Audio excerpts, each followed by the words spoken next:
In this session, we will look at importing your CSV statement into School Management's bank stream. Firstly, our first step should be looking at your Excel file and converting it to CSV. But as you can see, my file already has the most important columns. We have the date, the description, and the amount. Okay, so what are we going to do now? Now we are going to match these columns with the attributes in the system. To do that, we go into the system, then we go to bank and bank stream.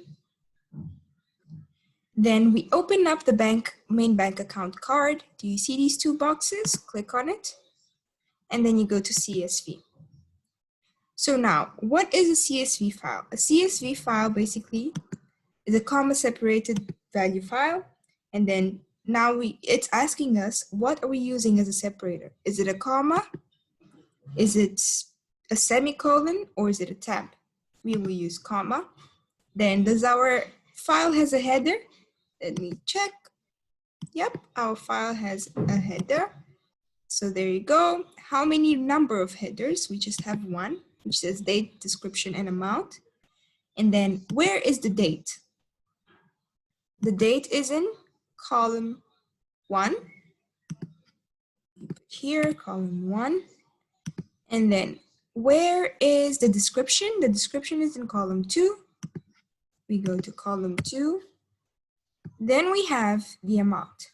The amount is in column 3, that's correct. And then we have the date format. Now, do you see here? These are the dates that we have available in the system. But now I will look at my file. It's 2020-07 July 10. So this means it's year, month, and date. So I will change here. The year, the Y, should be small letters. The month, capital letters. And the date, small letters as well. Now I will save and close. Okay? Now in this file, it's not saved as CSV. Let me show you here.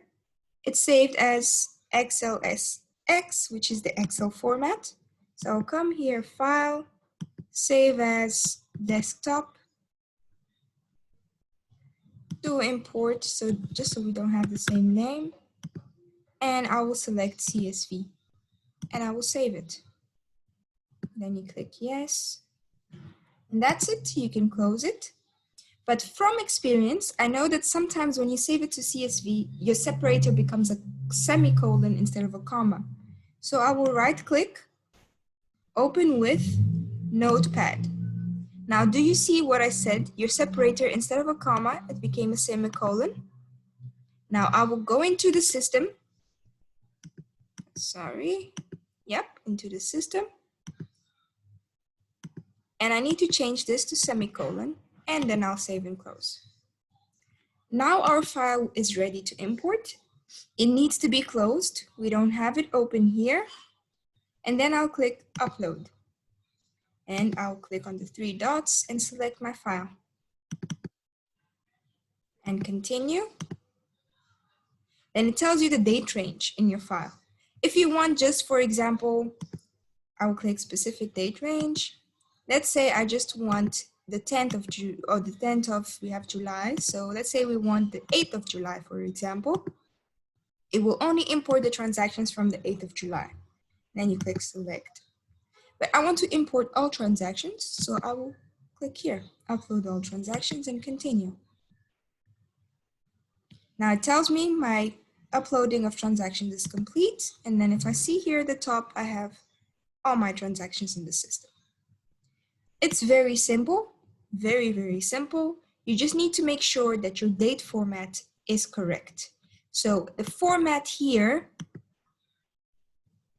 and the columns, they must be correct. They must be exactly what it is in your file, as well as the separator. And that's how I import your bank statement CSV format into the system.